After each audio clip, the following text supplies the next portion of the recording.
bem-vinda, bem-vindo.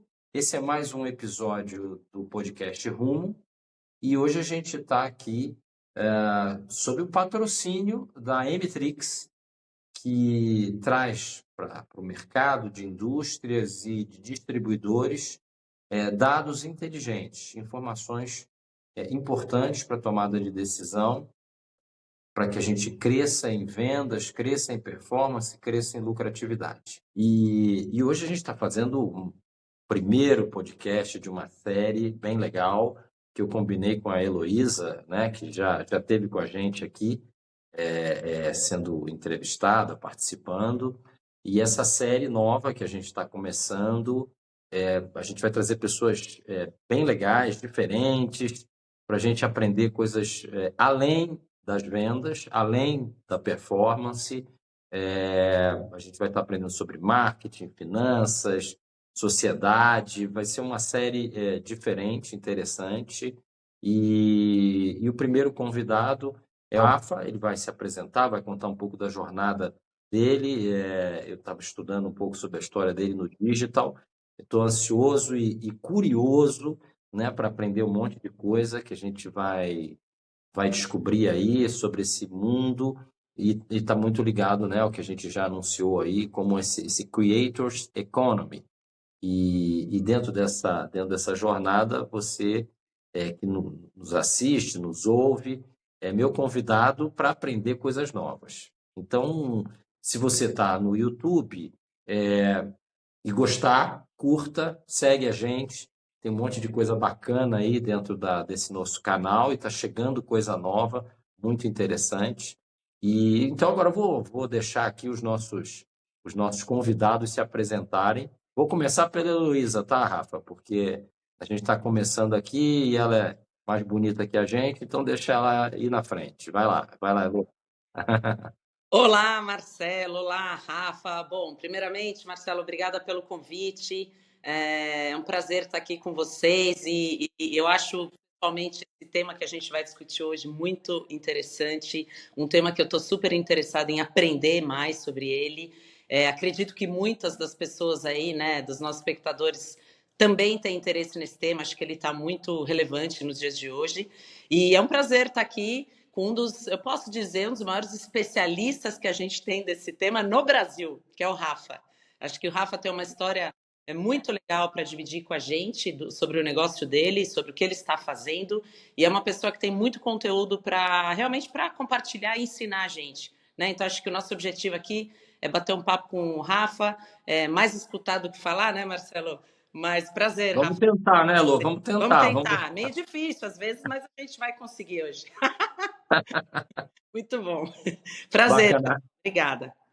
Rafa, conta um pouquinho, já agora é a tua vez, mas né, a gente está querendo te conhecer. Conta um pouquinho da tua história pessoal, quem é você, histórico, família, aquela coisa bacana aí para que as pessoas conheçam, né, quem é a pessoa por trás da história, né?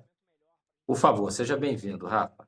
Perfeito. Marcelo, Heloísa, prazer estar aqui com vocês. Obrigado pelo convite. Eu acho que não existe um momento melhor para a gente debater tudo que a gente vai conversar em cima hoje. Não existe um momento melhor do que essa era que a gente está vivendo. O mundo está passando por uma das maiores transformações já vistas sobre o tema de como as marcas e as empresas precisam se posicionar para alcançar seus objetivos de negócio nessa nova era digital. E me apresentando rapidamente, eu sou carioca, tenho 33 anos, casado, tenho um filho, moro aqui em São Paulo. E ao longo dos últimos 6 anos da minha vida, eu me debrucei em cima de um tema único. Eu acredito que eu tenho investido pelo menos de 12 a 14 horas por dia pensando em cima de um tema, que é justamente essa grande transformação que a gente está vivendo a partir do momento que o celular virou o sistema operacional das nossas vidas e os 7, 12 aplicativos que estão ali dentro controlam a atenção das pessoas e têm a capacidade desproporcional de influenciar o que elas fazem. A minha trajetória passa inicialmente por assessorar as maiores marcas do Brasil e da América Latina na definição das suas estratégias nessa nova era. Depois passa por uma segunda fase onde eu me tornei sócio das maiores personalidades desse mundo digital, lançando empresas junto com elas, aproveitando essa influência que elas têm. E mais recentemente, como CEO e fundador da Brand Lovers, que é uma startup de tecnologia apoiada pelos melhores fundos de investimento do mundo. A gente lançou a empresa no ano passado, em 2023. Recebemos aí quase 10 milhões de dólares de aporte em menos de um ano de existência. E basicamente o que a gente faz a gente está criando um grande marketplace para ajudar a conectar dezenas de milhares, centenas de milhares de criadores de conteúdo com os maiores anunciantes do Brasil. Então, ao longo dos últimos anos, tenho me debruçado em cima desse assunto e é um prazer estar aqui com vocês, distribuindo um pouquinho do que eu aprendo todos os dias. Legal, legal. Rafa, seja bem-vindo, então. Então, vamos começar a nossa jornada, né, Elô? Então, a gente debateu algumas perguntas aí, disponibilizou para você, e a gente quer começar perguntando sobre essa mudança, né? Como é que é essa coisa da mídia tradicional, da mídia massificada, e essa migração que nunca é completa, né? A gente tem um processo de migração, tem um tempo de migração e tem também preferências das pessoas para essa mídia mais especializada nos perfis, nesses clusters de consumidores específicos, onde você tem aí, falando um pouco até da tua empresa, né, que você chama esses micro e nano influencers, até se você puder explicar um pouquinho depois o que é isso, né? O que é micro, o que é nano, como é que essas pessoas que a gente acompanha, todos nós acabamos por acompanhar esses micro e nano influenciadores, como é que está essa migração? Conta pra gente. Boa. Esse tema, Marcelo, ele é um tema que a maneira que eu enxergo isso é o seguinte: todo mundo entende intelectualmente o que está acontecendo, porque você vê na sua frente, você vê almoçando com uma amiga, você vê nos hábitos dos seus filhos, nos hábitos dos seus familiares. Então, você entende o que está acontecendo intelectualmente. Só que, curiosamente, as empresas e os executivos têm uma dificuldade grande de agir em cima do que eles estão vendo acontecer na frente deles. E na minha experiência, o que sempre ajuda as pessoas a interpretar um pouco melhor essa mudança é entender de onde a gente veio e o que está acontecendo para que com esse histórico você possa ter mais contexto para tomar suas decisões. E a grande verdade é que o mercado de mídia, como a gente conhece, ele ganhou a escala que ele tem no início da década de 50, com o lançamento dos televisores. Então, em cerca de 10 anos, 80% dos lares já tinham uma televisão, e isso criou um modelo super interessante, que era o seguinte: você tinha mais pessoas com a televisão, você tinha mais pessoas assistindo a televisão durante mais horas. Isso aumentou desproporcionalmente o inventário de locais onde você podia inserir propaganda e aumentou também exponencialmente o número de pessoas que você podia alcançar através daquele veículo. Isso criou uma primeira grande era na mídia e que eu acho que trouxe muita prosperidade para grandes marcas foram construídas nessa transição para a televisão e grandes empresas foram construídas nessa transição. No começo dos anos 2000, a gente começa uma pequena disrupção, que foi com o advento e o grande escala da internet. E nesse momento, se você olha inclusive o gráfico, é uma coisa impressionante. Dezenas de milhões de sites começaram a ser criados e com isso o conteúdo na internet e o acesso a esse conteúdo na internet se tornou uma coisa basicamente ampla na sociedade. E nessa segunda era, algumas empresas começaram a criar modelos onde eles organizavam essa informação enorme que estava sendo jogada na internet para facilitar o consumo das pessoas. E nesse processo de organizar a informação e te entregar o que você quer, eles passaram a servir anúncios ali dentro. Essas empresas como Google, como Expedia, como YouTube e tantas outras, foram criadas organizando a informação da internet e te servindo ali o que você queria junto de anúncios. E esse segundo modelo começou a comer um pouquinho já da era da televisão. Foi uma segunda onda. Depois a gente passa por uma terceira onda, onde basicamente foi o surgimento das redes sociais. E que permitiu uma coisa que nunca antes tinha sido feita de ser feita. Que foi, as pessoas começaram a entrar em escala nessas plataformas. Hoje a gente já tem 3 bilhões de pessoas que acessam as redes sociais diariamente. E toda vez que você entra numa rede social, o que você faz é um cadastro. Então você diz ali qual é o seu perfil, qual é a sua idade, seus interesses, etc. E também pelo seu comportamento dentro da rede, esse cadastro se enriquece. E olha que interessante, o que aconteceu com essa adoção em escala das redes sociais? a gente indexou as pessoas. Pela primeira vez na história, você criou um cadastro único de seres humanos. E nas costas desse advento, foi criado um terceiro modelo publicitário, que foi dos anúncios nativos em rede social, que assim como a internet começou a disruptar a televisão, as redes sociais começaram a disruptar tanto a televisão quanto os anúncios na internet em geral, que foi a era do Google ali mais ou menos. Só que a gente está passando por uma transformação mais uma vez.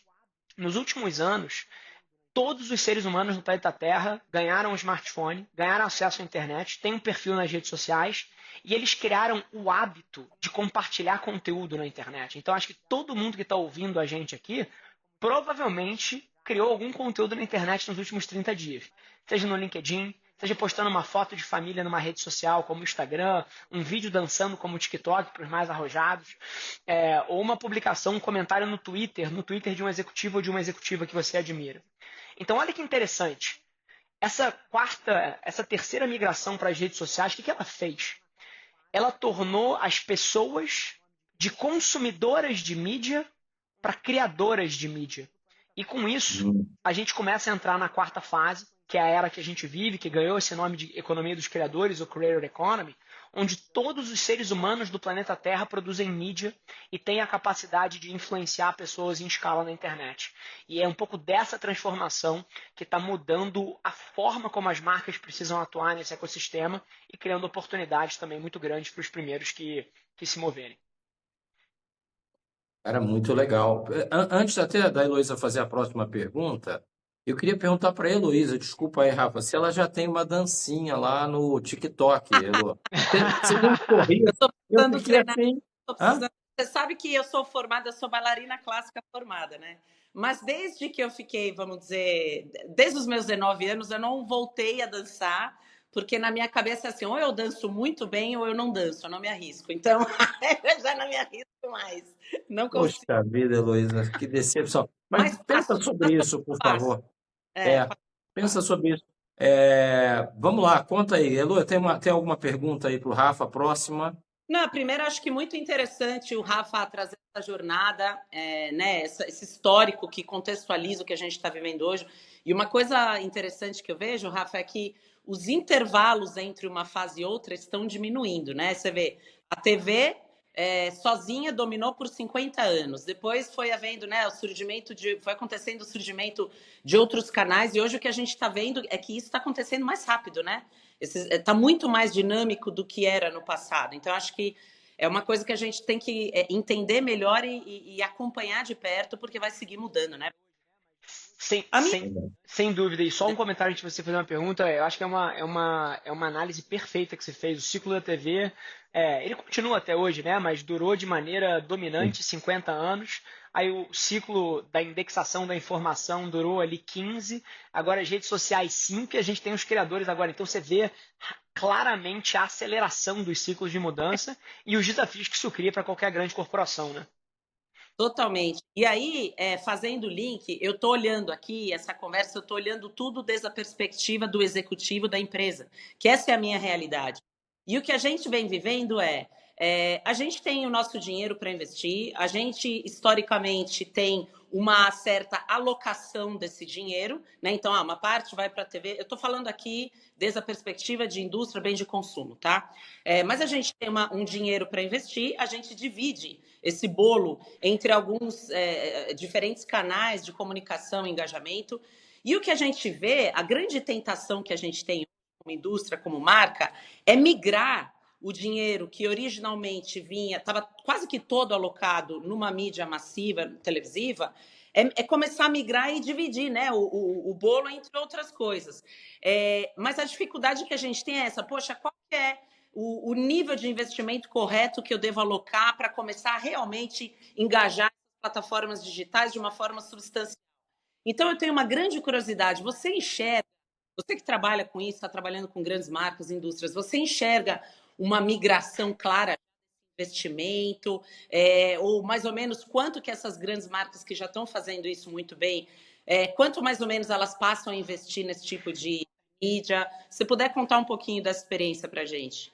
Perfeito. Eu acho que a gente tem bastante dado aqui para compartilhar e eu queria dividir um pouco do que eu aprendi ao longo dos últimos anos em duas partes. Primeiro, um cenário macro, que eu acho que vale a pena a gente conversar, que tem a ver com a tomada de risco numa mudança dessa, e eu acho que é super interessante a dinâmica corporativa nesse sentido. E do outro lado, eu acho que eu divido dados mais específicos aqui. A gente usou a nossa base para lançar uma pesquisa chamada Creator POV, né? Creator Point of View, no começo desse ano, onde a gente pesquisou quase 400 grandes anunciantes brasileiros sobre as alocações deles. Então a gente tem bastante informação. Depois até eu posso compartilhar com o Marcelo, ele divide aí na comunidade para quem quiser ter acesso ao estudo mais Legal, detalhado. legal. Importante. Mas Muito a bom. primeira. Não, eu vou compartilhar sem dúvida. O primeiro bloco aqui, essa dinâmica macro, que eu sempre achei curiosa, desde que há 6 anos atrás eu comecei a assessorar grandes corporações nessas migrações, é que o executivo ou a executiva que está numa cadeira de marketing hoje em dia, ele tem um incentivo perverso para não inovar, que eu sempre achei curioso. E como empreendedor que eu sou, o meu mindset é sempre o oposto, né? Porque eu sou dono da empresa e eu tendo a ter um pouco mais de propensão de risco. Mas o que as empresas precisam pensar se elas querem fomentar esse tipo de inovação dentro delas? Que o executivo ou a executiva que está sentado nessa cadeira, ele provavelmente não vai ser demitido se ele alocar o orçamento dele nos canais tradicionais, que foi o que a empresa sempre fez. Então, é inclusive provável que ele possa continuar crescendo no corporate ladder ali, se ele perder 1,5%, 2% do share, dá para justificar na economia. Mas agora, se ele ou ela toma um risco, aloca 15%, 20%, 30% do orçamento numa mídia inovadora e dá errado, ele está fora. Então existe um incentivo perverso contra a inovação nas companhias, que é, se eu tocar a bola de lado e fizer o que sempre foi feito, provavelmente eu estou safe. Agora, se eu tentar fazer o que é melhor para a companhia e der certo, eu acruo pouco dos benefícios, porque eu não sou um acionista. Agora, se der errado, eu acruo o problema inteiro. Então, assim, acho que essa mecânica é algo que qualquer empresa que quer ser inovadora, ela precisa pensar sobre e corrigir na governança. Eu sempre vi isso e vários dos projetos que eu estava envolvido geralmente andavam por quê? Porque era o Guilherme Benchimol que me contratava. E aí, assim, o dono está envolvido. E em situações análogas, na Arezzo com Birma e diferentes outros lugares, tá? Então, assim, esse tipo de coisa, geralmente, ele anda ou é disruptivo quando tem algum stakeholder que tem esse tipo de alinhamento e consegue tomar uma decisão dessa. Então, essa é só uma primeira parte. Food for thought aí para todo mundo. Número É 2. assim, Rafa, muito legal o que você está colocando, porque isso é um aprendizado não só, né, para a área que a gente está tratando aqui, né, dessa economia dos criadores, mas uma perspectiva bacana para todos nós que trabalhamos no mercado corporativo, né, como consultores ou como executivos, de que esse é um item que precisa ser pensado e endereçado, porque com esse volume de mudanças, não só nessa questão da mídia, mas esse volume de mudanças gigantesco que está acontecendo, não dá mais para você evoluir sem assumir riscos. Não vai funcionar. É um pressuposto. E o que você está colocando é que, de fato, eu estou concordando com o que você está falando, existe uma amarra aí nesse processo que precisa ser levantada e debatida, porque eu estou vendo empresas perdendo posições, eu conheço algumas grandes, importantes, estão perdendo posições exatamente pela falta de inovação Sem dúvida. e está amarrado ao que você... Boa sacada, gostei demais. Ótimo. Na minha leitura, a coisa mais arriscada que uma empresa aí, trazendo para o ambiente de bem de consumo faz em 2024 é não fazer nada. Eu acho que o maior risco que uma empresa pode cometer é continuar fazendo o que ela sempre fez, dado o tamanho da mudança que está acontecendo. Mas agora, indo para a segunda parte, para endereçar o que o Elu trouxe, que eu acho que é super valioso para quem está ouvindo a gente, o que eu recomendo e o que eu vi dar mais certo é um começo progressivo e extremamente científico. Então, ao invés de você, não, precisamos mudar, vamos jogar aqui metade do orçamento nesse novo canal. Cara, conheço poucas empresas que deram certo tentando dar espaço maior que a perna. A maneira certa de fazer é começar com 2, 3% do orçamento. Aí, e você tem que trazer dados para essa análise para você suportar o incremento, né? Então, fez com 2, 3% deu certo? Passa para 5%. Fez com 5% deu certo? Passa para 7%. Fez 7, deu certo? Passa para 12. E esse processo tem que ser um plano aí, talvez, de 2, 3 anos, para você chegar numa alocação ótima, que, na minha leitura, para qualquer empresa que opera no ambiente brasileiro, deveria ser algo perto de 20, 30% do seu orçamento nessa nova mídia. É o que eu entendo que os players líderes têm alocado e o que eu tenho visto no mercado, nas empresas que já vêm se transformando há um tempo e sabem fazer isso muito bem. Tendo dito isso, reforço o componente. Assim como toda a mídia, você tem que trazer um aspecto científico, você tem que ter os dados no centro da sua análise. E inclusive, acho que um dos grandes desafios que as empresas têm é inserir essa nova mídia nos seus modelos de mix, né? Para que possam ter dashboards centralizados e uma visão unificada da jornada que ela está tentando levar o cliente para caminhar. Totalmente. Aí, Rafa, te complementando, eu acho que esses diferentes canais de mídia traz um nível de sofisticação muito maior. Então, ao invés da gente lidar com 5, 6 KPIs, que é o que a gente está acostumado, a gente tem que lidar com 20, com 30. Então, uma coisa que eu acho que os executivos, as empresas não podem deixar de fazer é pensar qual é a infraestrutura necessária, né? E também em termos de qual é o nível de conhecimento que eu preciso trazer para dentro da empresa para conseguir navegar num ambiente de muito mais informação, em que eu tenho que gastar muito mais tempo traduzindo KPI em insights, né? Realmente em conclusões que vão agregar valor para o negócio. Então, acho que fica aqui só o meu comentário, porque é uma coisa que nas empresas nas quais eu tenho trabalhado nos últimos anos, este assunto tem sido pauta assim frequente, tá? E é essencial que a gente avance, né? Não adianta ficar com medo, como você falou, ao invés de esperar para dar um passo de 5 metros, a gente tem que dar pequenos passinhos, mas seguir constantemente pilotando, testando, né? E aprendendo. Legal. Deixa eu aproveitar, Elô falou sobre essa questão do que a gente precisa, né, dentro das organizações, aprender. Mas vamos avançar como as capacitações das equipes de marketing, que, enfim, foram formadas baseado nos modelos anteriores, né, nas ondas anteriores. Então, quem está hoje numa gerência, não existia isso, né, quando ele estudou, se formou, e aí ele vem estudando coisas novas, que estão sendo publicadas, mas essa onda nova que a gente, obviamente, entende que existe, a gente ainda não sabe quais são essas capacitações necessárias para que essa turma que já está tomando decisão, é responsável pelos orçamentos, como é que eles vão aprender, né, essa jornada? E eu vou até estender um pouquinho nessa. Como é que essa interação com. Eu li hoje sobre isso, com essas agências.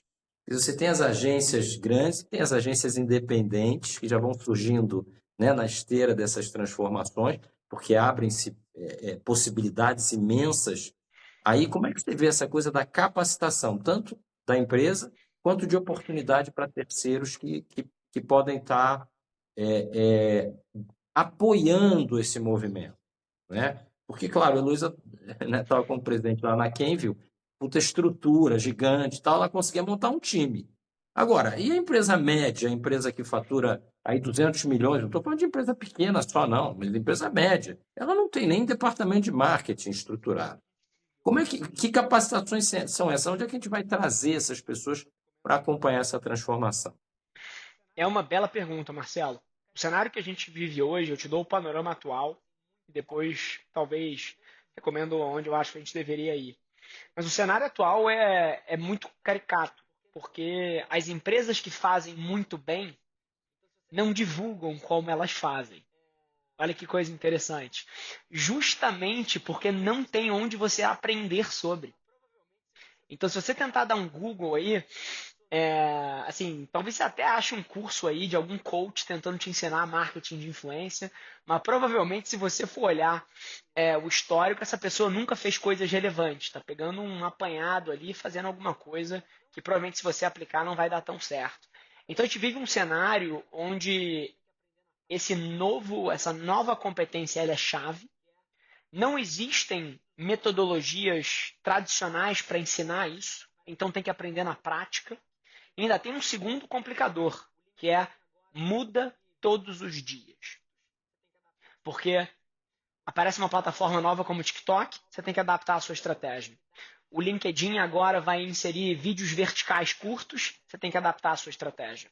O TikTok, o Instagram lança uma nova funcionalidade de comunidades via chat, você provavelmente deveria ter adaptado a sua estratégia. Então, é super dinâmico. Então, eu acho que tem uma base que é uniforme, mas acho que um componente que tem que estar na cabeça de todo mundo é que essa é a mídia mais dinâmica da história. Agora, não tem opção. Você precisa aprender. E a única forma de aprender é começar a estar envolvido nesse espaço, porque a cada nova mídia dessa que lança, a cada nova plataforma que surge, existe uma transferência muito grande de conhecimento que você leva de uma para outra, porque as dinâmicas são similares. Então, primeira resposta é: não tem onde aprender, tem que meter a mão, tem que começar a fazer por conta própria. Segunda coisa é que muda o tempo todo. Então, se você estudou há 6 meses atrás, provavelmente tem coisas novas que você já deveria ter aprendido e incorporado. Então, o aprendizado não é estático.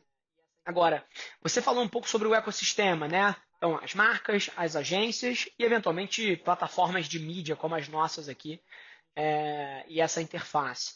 A gente tem feito muito trabalho educacional, tanto nas empresas quanto nas agências. A gente tem alguns eventos que a gente faz em company, gratuito, assim, onde basicamente a gente capacita os times no que existe de mais moderno nesse espaço, a gente capacita as agências para conseguirem usar a tecnologia que a gente construiu. Então, a gente, nesse momento, tem sido um player que está avançando a fronteira de conhecimento. Agora, você puxou um tema que eu acho interessante aqui, que é o das empresas médias. A grande vantagem dessa nova mídia é que, diferente de mídias mais legadas, tradicionais, por exemplo, como a televisão, onde, se você não pegar o pacote do Big Brother ou o pacote Globo de futebol, você às vezes fica recluso a uma parte de qualidade inferior daquela programação. Na internet, se é uma empresa de 100, 200 milhões, você pode fazer coisas excepcionais, porque você não tem nenhum gatekeeper entre você e a aquisição dessa mídia. Então você não vai ser preterido por uma agência que está cuidando do cliente gigantesco e vai olhar menos para você.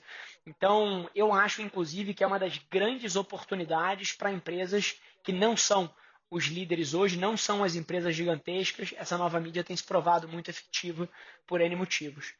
Agora, tem um outro elemento que é um grande desafio desse ecossistema, e é um pouco do que a gente tenta ajudar o ecossistema a evoluir, que é um desafio de transparência e um desafio de eficiência dentro dessa indústria. O que acontece?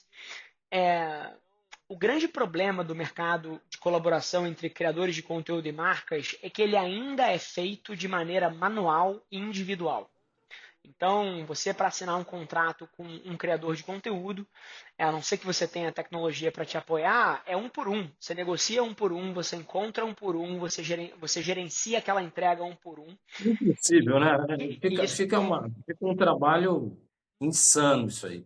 Exatamente. Então, é muito trabalho. Então, como é que esse mercado se organizou? Com diversos players de serviço no meio dessa entrega. O que fazem, por exemplo, que um orçamento de uma grande empresa que está alocando lá 5, 10 milhões de reais nesse tipo de estratégia, então ela desembolsa 5, 10 milhões para fazer a estratégia, só que o que chega no bolso do criador, ou seja, a compra de mídia efetiva dela, em termos publicitários a gente chama isso de working dollar, né? Que é quanto do seu orçamento de fato vira compra de mídia para veiculação. É ridículo. O que chega na compra de mídia efetiva é entre 10 e 15 centavos desse real. Então, para cada real que o anunciante coloca, a compra de mídia efetiva é entre 10 e 15 centavos por conta desse trabalho inteiro manual que tem que ser feito no meio. E é aqui que eu acredito que tecnologia pode revolucionar a indústria. Então, acho que tem grandes oportunidades para trazer transparência nos valores sendo pagos para os criadores. Então, qualquer anunciante que está fazendo esse tipo de coisa deveria estar pedindo para o seu parceiro que está conduzindo o trabalho, mas quanto está pagando de fato para o criador de conteúdo? Então tem uns aspectos aqui que acho que, como todo mercado emergente, podem ser trabalhados, e eu acho que transparência nesse mercado é uma das pautas que a gente tem puxado bastante. Bem legal, Rafa. E aí, complementando, você mencionou algo que acho que é importante as pessoas pararem para pensar um pouco. Esses novos canais, eles estão, de fato, trazendo acessibilidade para empresas menores. Que antes, a quantidade de dinheiro que você tinha para investir em mídia era uma grande barreira de entrada para os players menores. Então, claro, as indústrias grandes têm a bolsa mais cheia, vamos dizer, conseguiam estar lá competindo muito mais, né, de uma forma muito mais forte e consistente, enquanto os pequenos não conseguiam chegar. Agora, eu acho que desde a perspectiva da mídia, mas também desde o ponto de venda, né, eu acho que desde vários ângulos existem ferramentas muito mais acessíveis, e isso está barateando demais. Eu acho que isso é uma questão das empresas enxergarem, essas empresas menores enxergarem e começarem a priorizar, né? Porque realmente acho que até se você olhar 10 anos atrás, eles ainda tinham uma barreira muito maior. Então acho isso super interessante para as pessoas perceberem, né? E outra coisa, Rafa, aproveitando o gancho, você falou dessa parte do que é uma coisa que para mim é um pain que a gente tem como indústria, que é realmente você separa um bolo do dinheiro para investir naquilo, mas você vai ver na prática a efetividade daquele investimento você não consegue enxergar ainda. E na prática, daí você começa a concluir, poxa, esse negócio não funciona, porque eu estou pondo muito dinheiro e não estou conseguindo chegar onde eu quero. Mas quando você vai ver o que está chegando na prática para conteúdo, ainda é muito menos do que eu separei para investir. Então, eu acho que isso que você falou é essencial, eu acho que vai seguir evoluindo, porque as pessoas já perceberam isso e quem está investindo já percebeu isso.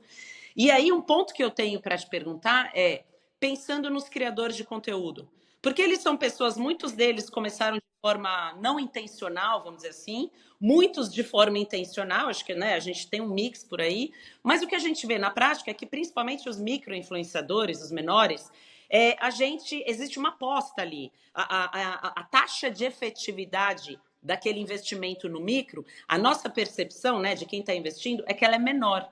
É um tiro de canhão, é uma coisa um pouco mais curta. Isso é uma questão assim de percepção.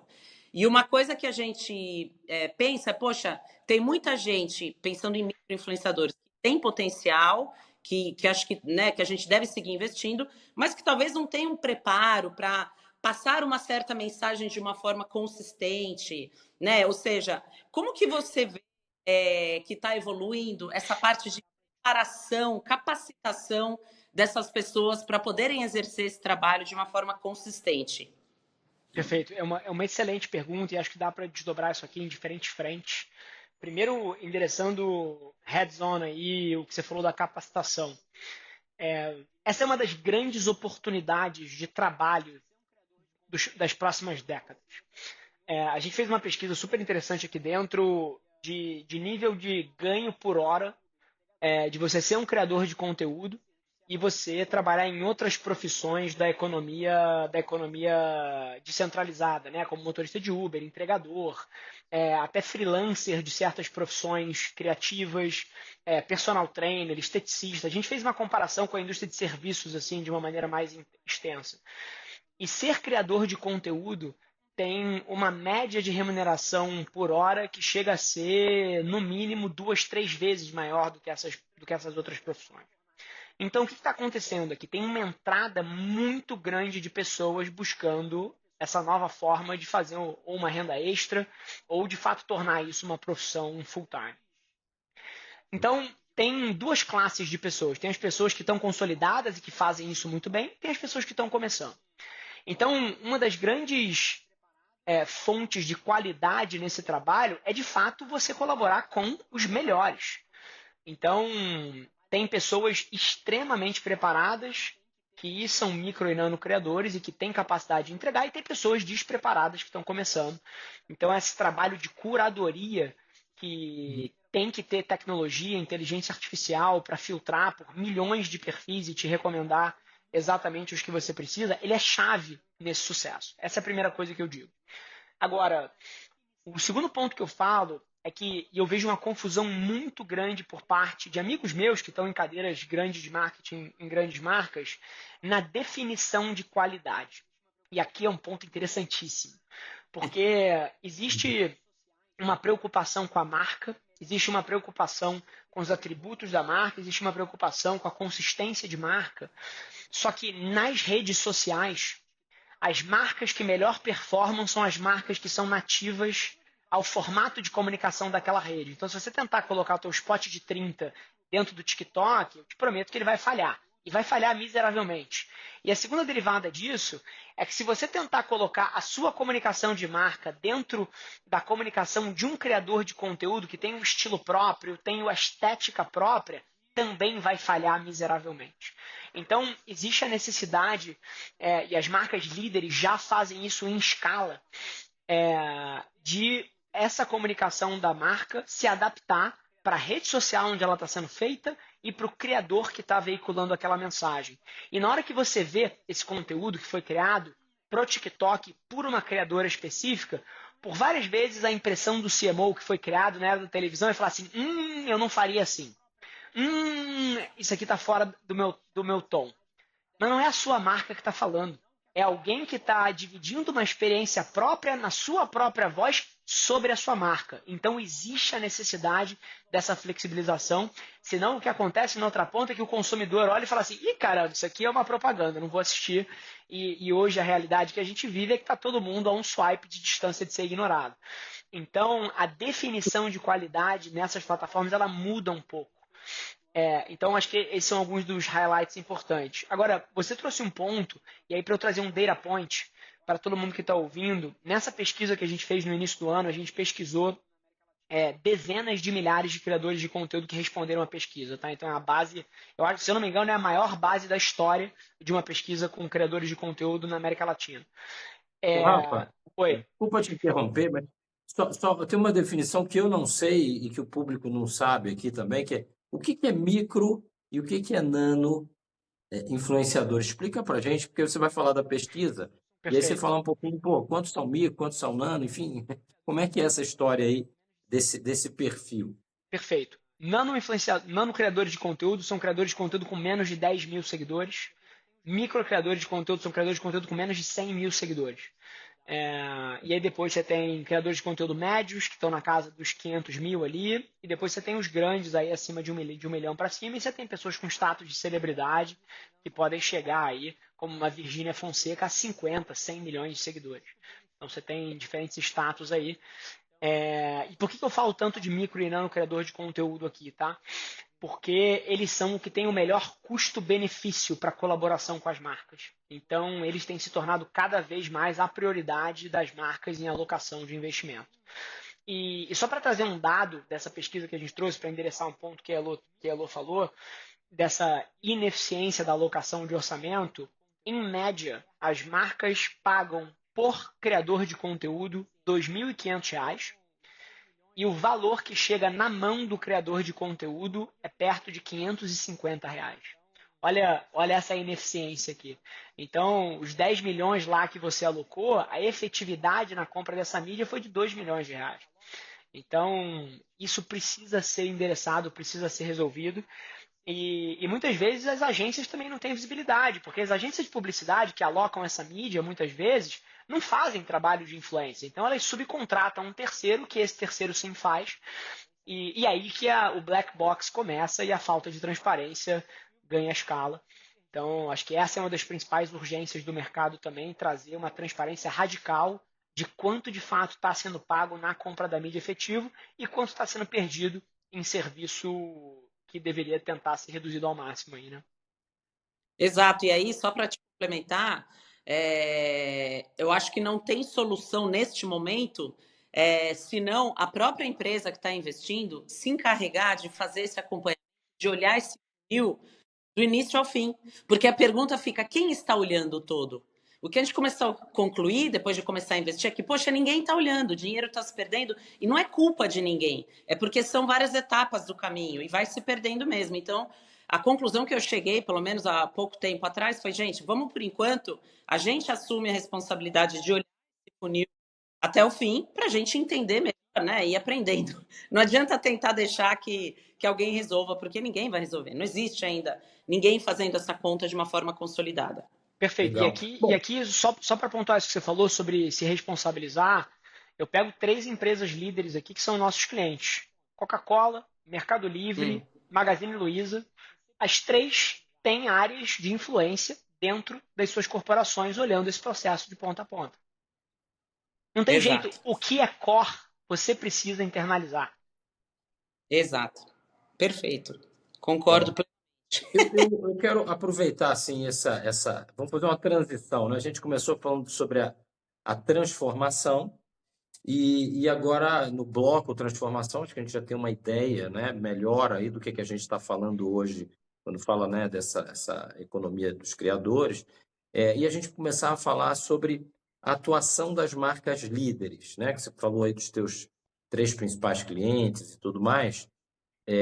A gente começar a aprender um pouco, como executivos, como donos de negócio, que é o público, né, principal aqui do nosso programa, o que está acontecendo de verdade, né? Então, se você puder falar um pouquinho sobre essas empresas, talvez mais do que essas 3, enfim, de quem você quiser contar aí, quem são essas empresas que estão investindo mais nessa economia e como elas estão fazendo isso? Como é que é essa jornada delas?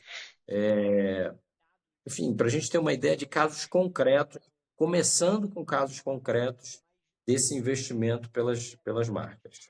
Obviamente, dados sensíveis das companhias não faz sentido abrir aqui, mas do ponto de vista do que elas fazem, é único. Todas fazem mais ou menos a mesma coisa, e que é o playbook, inclusive, que a gente recomenda. Eu acho que tem 3 etapas, tá, Marcelo? A primeira etapa é você incluir essa classe de ativo de mídia dentro do teu plano de mídia. Então, enquanto isso não estiver lá junto de Facebook Ads, Google Ads, Globo, rádio, out of home, isso vai ser sempre o trabalho do estagiário da área de marketing, e aí assim, você não tem a menor chance de ser bem sucedido. Então, isso precisa estar no mix de mídia da empresa. Essa é a primeira diretriz. A empresa senta e fala assim, esse ano tem uma nova linha no mix de mídia, que é criador de conteúdo. Essa é a primeira coisa. Para que seja estrutural e para que não seja uma coisa de uma área, de uma pessoa, e esse conhecimento esteja nichado em alguém.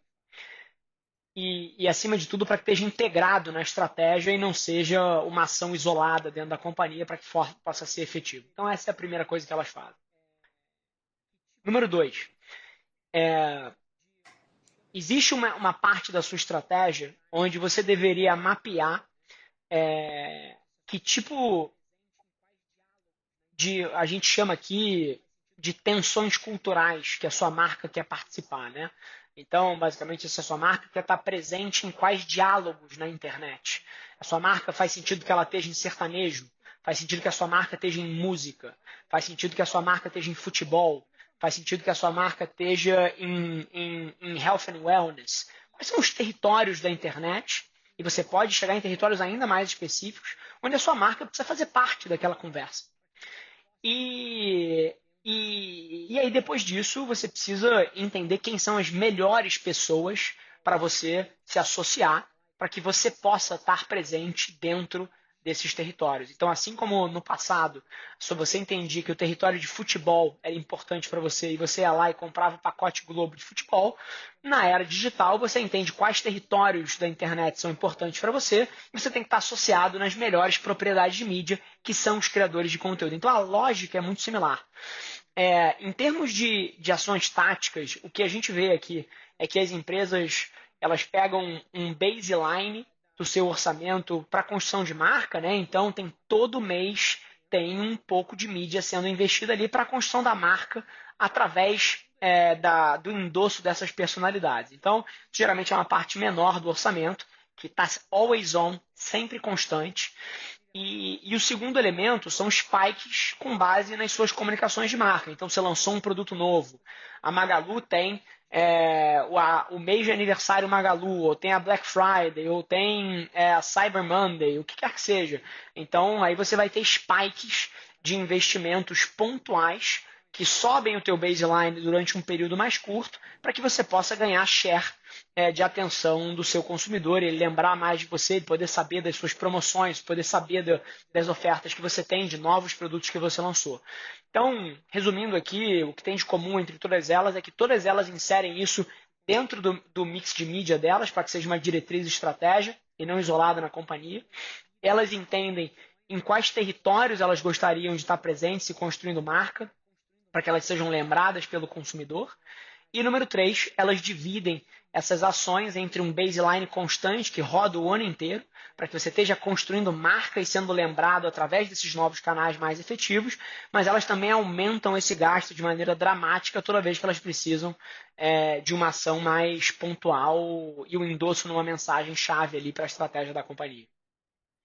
Muito legal, Rafa, muito interessante. E só trazendo um ponto que esses investimentos Spike, o nosso objetivo como marca, como empresa, sempre é que depois que durante o Spike você vê a coisa explodir, o seu sellout explode, maravilha.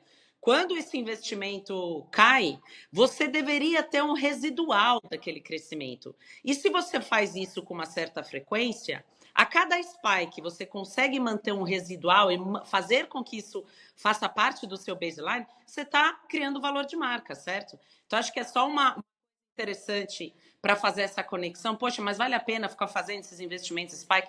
Vale, porque o que a gente observa é que, assim, o que é sucesso, né? Nesse tipo de investimento? É a gente conseguir manter o residual.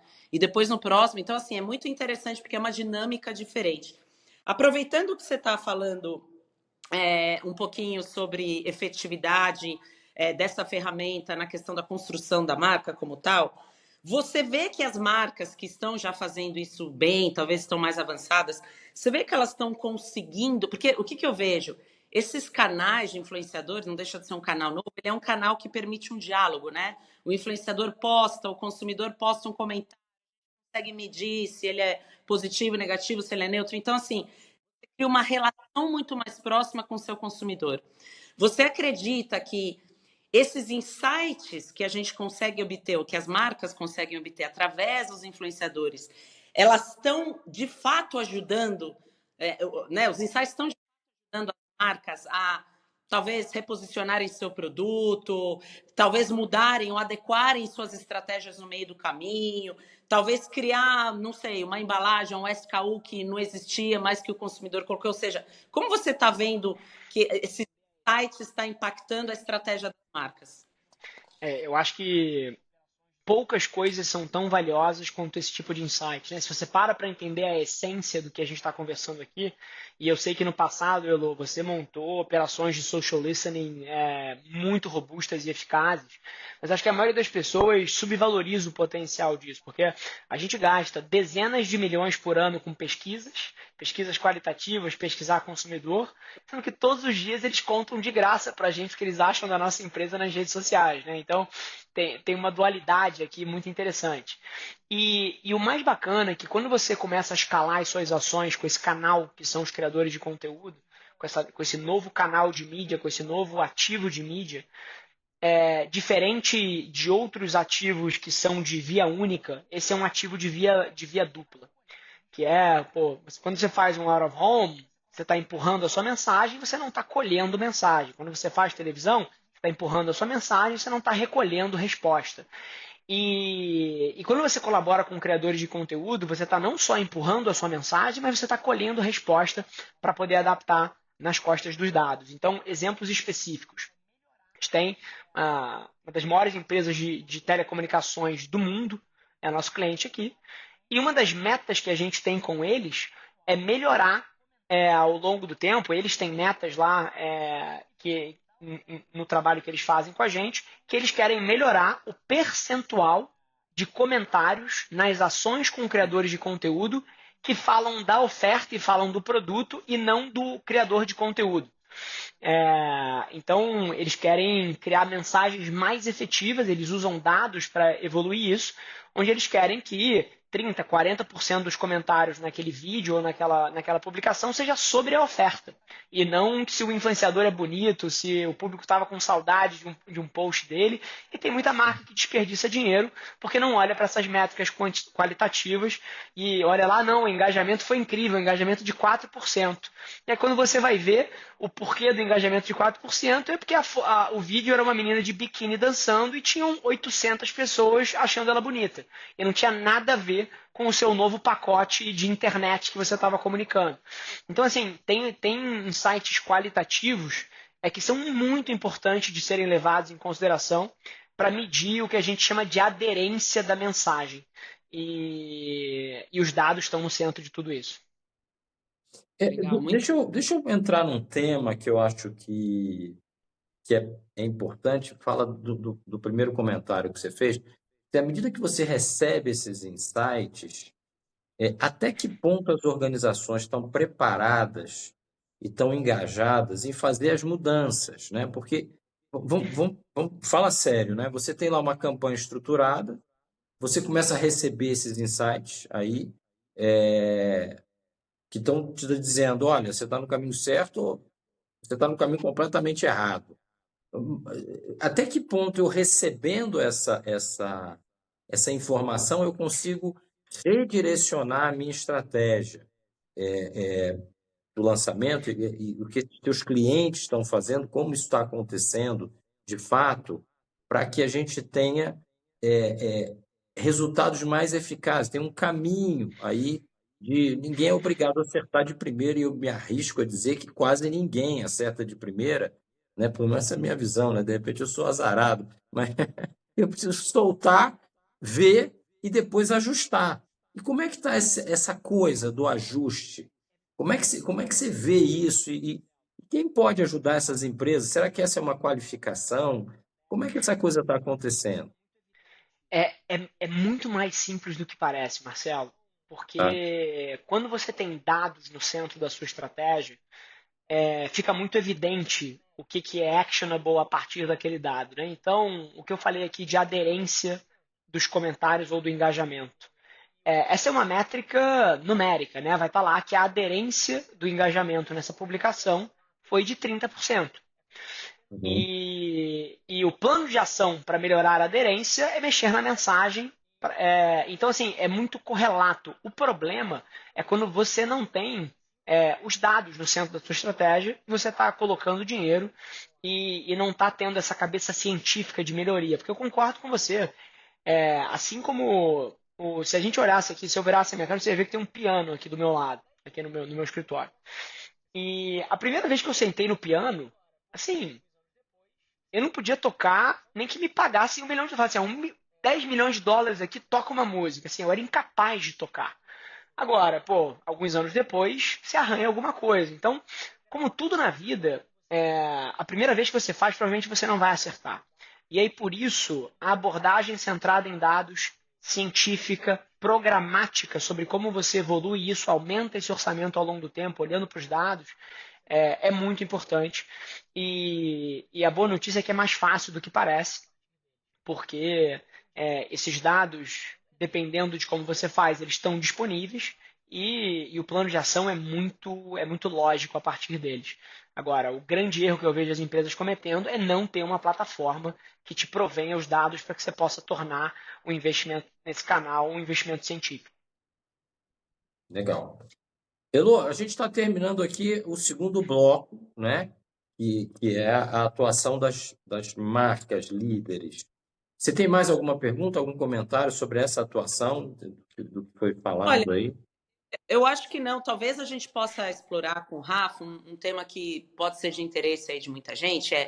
Foi mencionado aqui, a gente falou muito que a gente está cada vez mais trazendo novos KPIs de acompanhamento, de performance, de efetividade de investimentos. Então, antes a gente mensurava, né, no passado, só performance de vendas, vamos dizer, basicamente, vendas e de grandes anúncios, mídia televisiva. É o que a gente olhava. Aliás, a área de vendas monitorava os seus e a área de marketing monitorava os seus, e elas não conversavam. Eu sou da linha que vejo essa coisa de uma forma muito integrada, então eu gosto do dashboard, né, do reporte, do relatório, chamemos como for, mas que é totalmente integrado. Porque dificilmente hoje você consegue isolar uma ferramenta da outra. Você geralmente vai com um pacote de ferramentas, de iniciativas, e que então você tem que olhar, poxa, que pacote deu certo, que combinações, né, que combinações aqui de ferramentas estão dando certo. Então eu sou favorável a gente ter esses dashboards mais completos. No entanto, como o Rafa bem falou, a empresa, antes de começar a se preocupar em capturar esse monte de informação, ela tem que preparar a base, ou seja, onde ela vai receber esse monte de informação, onde ela vai, como que ela vai processar, né? A partir daí, como que essa nova informação vai impactar a área de vendas, a área de marketing, né? Então, existe, eu acho que um trabalho a ser feito que é preparar os fundamentos ali dentro da empresa, não só em termos de sistema, mas também em termos de governança da informação, para que ela flua bem, que ela flua de forma rápida e que ela venha parar nas mãos das pessoas certas. Porque para qualquer informação a gente espera uma ação, né? A gente analisa e depois aquilo, poxa, que ação a gente vai tomar? Então, eu não sei se o Rafa está na interação dele com essas empresas, se ele está percebendo que essa dinâmica está mudando e que está funcionando melhor. Ou seja, uma vez com esse. Primeiro, talvez, Rafa, você pode falar um pouquinho para a gente de quais são os KPIs aí que vocês estão, vamos dizer, inserindo na lista aí, que vocês estão usando e oferecendo para os clientes, e como você está vendo a utilização de fato desses KPIs alterar ou não a forma de trabalho dentro das empresas. Perfeito. E aqui eu acho que a gente vive um mundo esquizofrênico, Elô. Todo dia eu abro o Valor Econômico e eu vejo uma matéria de uma página inteira. A grande empresa X vai para a nuvem. Eu falo assim, caceta, 2024. E acho que é uma realidade de sistemas legados, de empresas que têm uma velocidade um pouco menor. Mas o tema de dados, assim, é um negócio que deveria ter sido endereçado 10 anos atrás, né? Assim, se você está debatendo integração dos seus dados e uma gestão mais científica em 2024, assim, pô, me preocupa o destino dessa empresa, sendo muito sincero. Por outro lado, eu acho que existe um desafio novo aqui, que é a integração desses dados das novas mídias, né? E aqui, a maneira de olhar para isso, a boa notícia é que não é diferente de um funil tradicional, né? Então, você vai ter métricas que vão te ajudar a construir reconhecimento de marca, então, o famoso awareness. Você vai ter métricas que vão te ajudar a entender o impacto disso em conhecimento de marca, né? Em knowledge ali no meio do funil. E você tem métricas mais para o fundo de funil ali de aquisição, de conversão e vendas, etc., que se integram perfeitamente em qualquer funil. E aí, do lado de métricas específicas da relação com criadores de conteúdo, a quarta tipo de métrica aqui, que não tem relação com esses mais quantitativos, vai ser só essa parte qualitativa de você entender feedbacks, que serve muito como uma fonte de pesquisa, né? Então, essa seria uma parte, mas não vou falar dela, vou falar só do funil mais tradicional. Na parte de reconhecimento de marca e awareness, você deveria estar olhando para o impacto dessa campanha, né? Então, quantas pessoas foram impactadas, então alcance, número de vezes que esse conteúdo foi visualizado, para você ter o volume de impressões que foi feito e poder calcular também a frequência.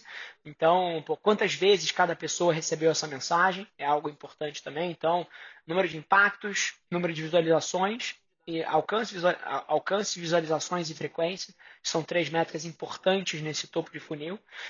E na parte de profundidade, ali onde você tem o conhecimento de marca, onde o engajamento entra muito forte, né? Porque se uma pessoa engaja nessa mensagem, ela já se conecta muito mais com aquele tema, ela tem interesse, então é ali que o engajamento te ajuda a entender quanto essa mensagem está sendo efetiva para avançar as pessoas a nível de interesse do que você faz. E nas métricas de conversão, você tem que estar olhando para métricas de custo, por aquisição, né? Então você tem que ter a capacidade de traquear esse usuário ao longo da jornada inteira para chegar no custo de aquisição dele. Agora, o que a gente vê muito é que o uso da influência, o que ele faz, ele melhora os custos de cada uma dessas etapas, né? Então, se você está usando influência para awareness, você vai provavelmente reduzir o seu custo para alcançar pessoas, porque é uma mídia que tem um custo mais efetivo que as mídias tradicionais, muito mais caras. Se você está fazendo influência, você vai ver mais pessoas avançando no funil a um custo mais baixo. Isso vai chegar num custo de aquisição de cliente mais baixo lá no final, na ponta. Mas você tem que estar medindo isso a cada etapa. Algumas das métricas que são relevantes você olhar em termos de custo dessa nova mídia é custo por visualização, custo por engajamento e custo por aquisição. Então, essa é uma maneira mais holística. Você deveria estar olhando isso integrado no seu funil. Na parte de awareness, métricas de visualização e alcance são o que manda. na parte de knowledge, métricas de engajamento é o que manda, e na parte de conversão é, de fato, se isso está mexendo ou não o ponteiro do teu negócio, e você deveria estar preocupado com o custo de cada um desses resultados aí. Legal. Muito Legal. legal. Bom. Eu queria aprofundar um pouquinho essa questão do plano de ação, né? Eu estou vendo que tem um abismo aí entre essa nova mídia e a mídia tradicional, quando eu consigo mensurar esse retorno, né? Essa informação que chega mais específica, com mais dados aí em termos qualitativos. Como é que você vê essa diferença, né?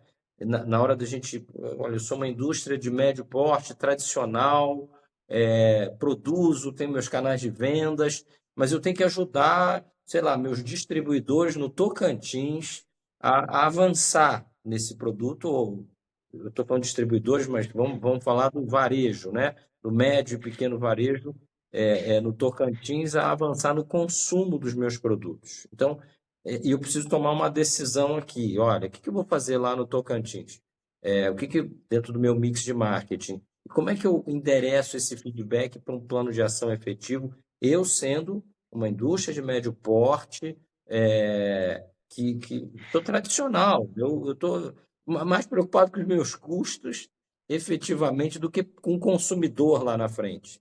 Então, será que essa nova economia pode me aproximar desse consumidor? Quem é que vai me ajudar a fazer isso aí?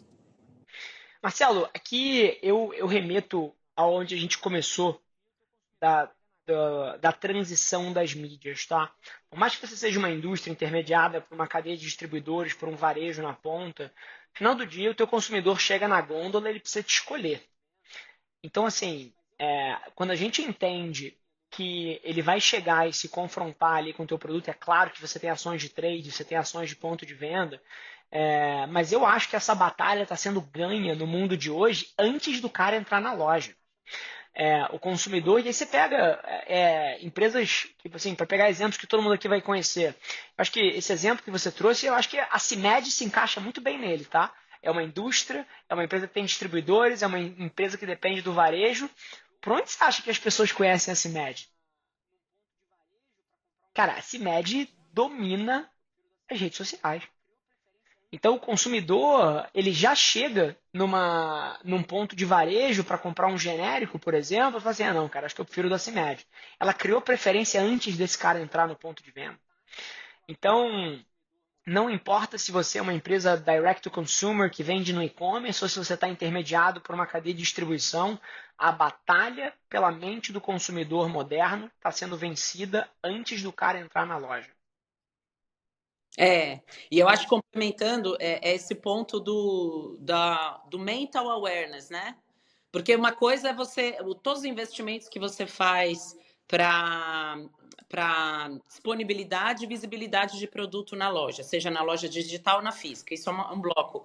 Mas um que vem ganhando espaço é justamente esse awareness mental dos consumidores. A grande briga é para que realmente a gente consiga um consumidor, ao pensar num creme dental, por exemplo, ele vai pensar numa certa marca primeiro.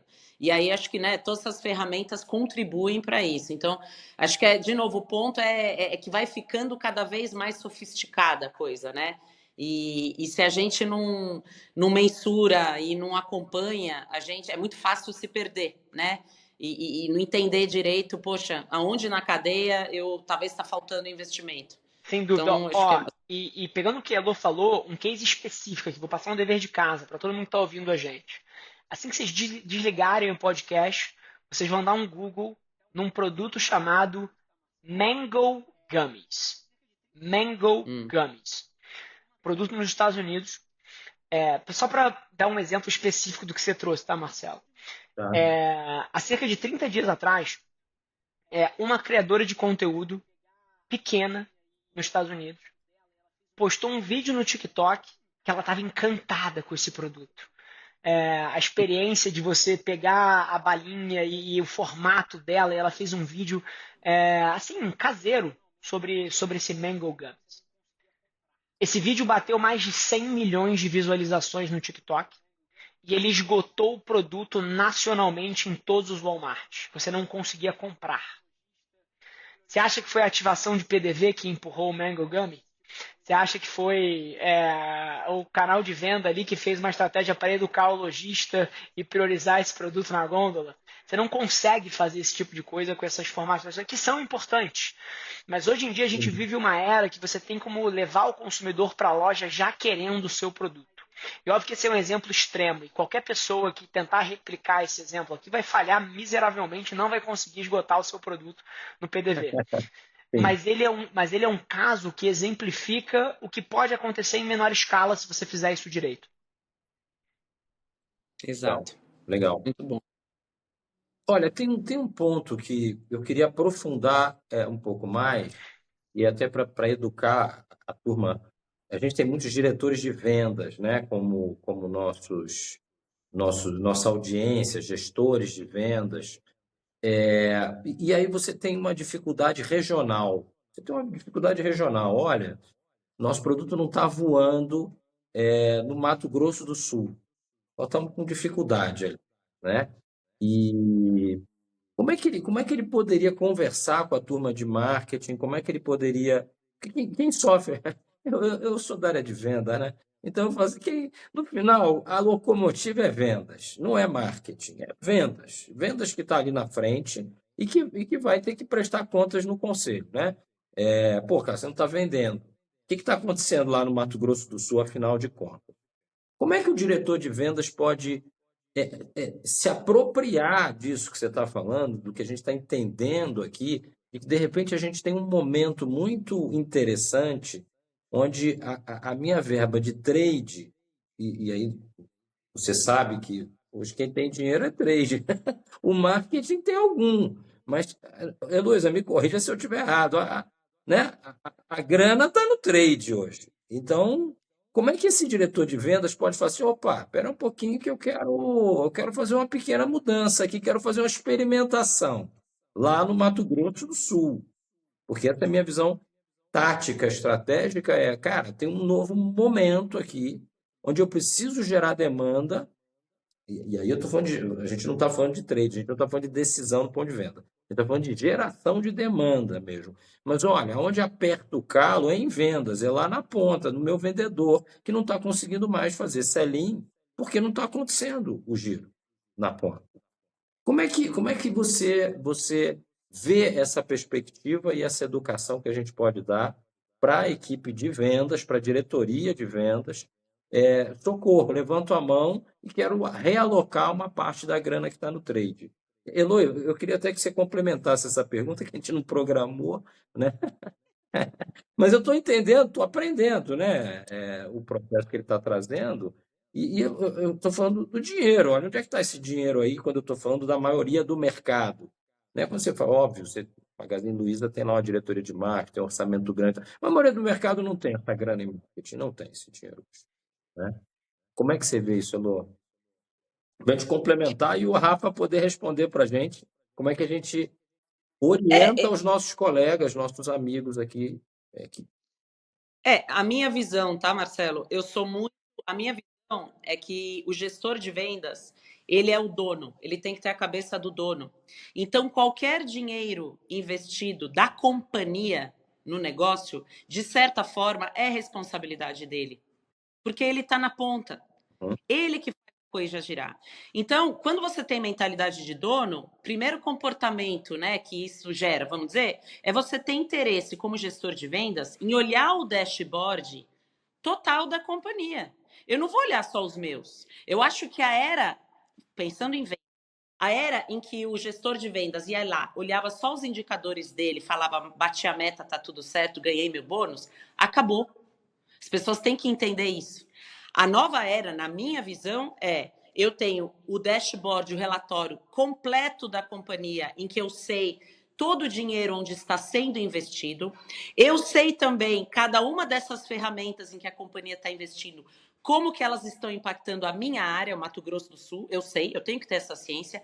E eu tenho que ter o interesse em fazer este acompanhamento E a partir do momento que eu vejo que o sellout não está acontecendo, eu tenho que ser o primeiro a levantar a mão, chamar uma... Né, tem empresas que criam esses momentos, mas nada me impede de chamar uma reunião com a pessoa de trade, com a pessoa de marketing daquela marca específica que não está girando, e falar, gente, o que está acontecendo aqui? Então, é uma postura completamente diferente. Essa é a minha visão. Por isso que eu falei no início que eu acredito muito em marketing e vendas trabalhando como uma coisa só, acompanhando o negócio como uma coisa só, pensando de uma forma holística e dizer, tipo, poxa, eu não vou brigar para ter o dinheiro em vendas porque o dinheiro tem que estar em vendas. Não, eu vou ajudar a brigar pelo dinheiro que está tendo mais efetividade, pelo investimento que está tendo mais Lá no efetividade. sellout, né? Imagina que bonito, né? A cena do vendedor do dashboard dele e falando, poxa, o micro-influencer aqui no Mato Grosso do Sul, porque eu peguei, sei lá, o melhor cantor da música popular aqui regional, funcionou muito melhor do que o meu investimento em X. Eu prefiro colocar o dinheiro lá. Isso deveria poder ser também uma decisão que ele ajuda a tomar, sabe? Então, para mim, tudo está no mindset. A mentalidade tem que mudar e tem que mudar rápido, porque a era em que as áreas ficam brigando para ter o dinheiro, aí ficam brigando para ver quem que tem mais efetividade. Não existe isso, gente. Como o Rafa falou, quando você tem o dado na mão, quando você tem um nível de sofisticação muito maior e o dado está na sua mão, o dado não mente. Não adianta depois você ficar criando, mas isso, mas... Não, não tem mais. É isso aqui, ó. O ROI, o retorno sobre este investimento aqui, é maior do que sobre esse. E é aqui que a gente vai investir. Então, essa é a minha visão, tá? Legal. Rafa, agora que a gente chegou a uma conclusão de como orientar, né, a turma de vendas, conta pra gente, será que isso que eu falei faz sentido? Isso aí é uma possibilidade? Sem dúvida. E a Elo matou, assim, 99% do que eu falaria. E eu já vejo isso acontecendo. A gente tem pelo menos uns 2, 3 clientes muito grandes que eu sei que o orçamento está saindo de trade. E inclusive clientes que têm centenas de lojas pelo país e que fazem ações segmentadas de acordo com as promoções de cada loja naquela cidade, naquela região, com 30 criadores que são daquela cidade. Então, é uma espécie desse novo trade digital, de você entender que você pode vencer a batalha pela mente do consumidor antes dele entrar na sua loja, você pode criar preferência pela sua loja de maneira local. Então, tem 3 orçamentos que eu tenho visto que foram curiosos para mim migrarem para criador. Tá? O primeiro é trade, o segundo é mídia programática, porque acho que historicamente no mix de mídia das marcas, a mídia programática foi muito usada para essa abordagem geolocalizada. Né? Então, vamos botar programática aqui no Rio de Janeiro, vamos botar programática aqui em Goiás, vamos botar programática aqui em Porto Alegre, vamos botar... Rafa, o que é mídia? O que é esse investimento programático? Eu não sei o que é. O que é isso aí? São aqueles banners que você vê nos sites, Marcelo. Ah, Sabe quando você entra num site e você quer clicar numa coisa e aparece um Jeep na tela inteira com um X pequeno, você não consegue clicar, você tenta clicar no sei. X e você Aí clica no eu sei o Jeep que é. e sai do site. Você sabe o que é isso? Isso é mídia Sei. programática, tá? Ah, Então, esse pesadelo. Mas tá. esse tipo de mídia, ele foi muito usado historicamente para essa abordagem local. Porque ele tem essa capacidade de falar, não, eu quero pegar só alguém nessa cidade daqui. A mídia tem esse poder. Então eu tenho visto, e são orçamentos muito grandes dentro das empresas. Então eu tenho visto de fato as empresas pegarem dinheiro do trade, pegarem dinheiro da programática. E outra coisa que curiosamente eu tenho visto muito também, são as empresas pegarem orçamentos dos criadores de conteúdo muito grandes a quem eles estavam acostumados a se associar, então celebridades, e pegar boa parte dessa verba e distribuir, na verdade, para contratar 500 criadores de conteúdo menores ao invés de uma só celebridade.